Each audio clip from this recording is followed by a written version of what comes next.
Okey, hari ini saya nak share macam mana saya pasang vinyl floor yang bercorakkan herringbone. Peralatan yang pertama ialah pisau. Yang kedua ialah rubber hammer. Dan yang ketiga ialah pembaris besi L. Pertama, kita bahagikan lantai kita kepada dua bahagian dan membuat satu garisan di tengah-tengah. Dan letakkan vinyl floor berpandukan garisan tersebut. Pastikan bucu atas dan bucu bawah di dalam garisan. Belah-belah mana pun tak apa, kiri dan kanan pun okey. Janji kedudukan dia masih di dalam garisan.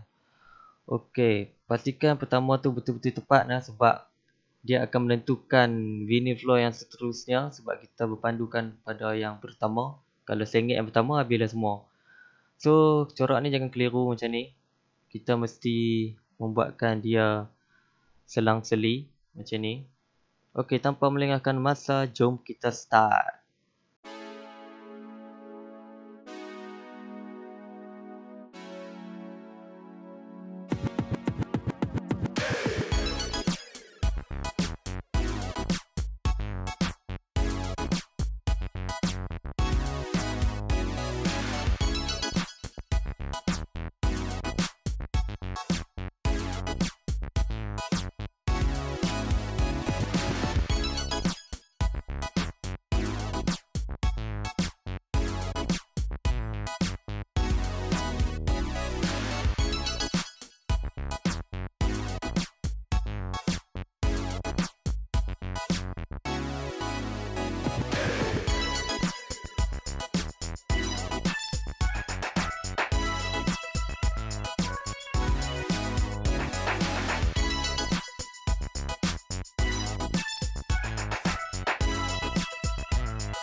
Okey, buat masa sekarang semua dah siap dah kecuali yang tepi ni ya. Yang tepi ni memang mencabar sikit sebab dia kena potong banyak ah. So belah ni semua dah siap dah saya potong. Okey, itu saja video saya kali ini. Jangan lupa like dan subscribe bagi yang belum. Stay safe dan stay at home dan selamat berpuasa dan berbuka puasa. Okey, Assalamualaikum.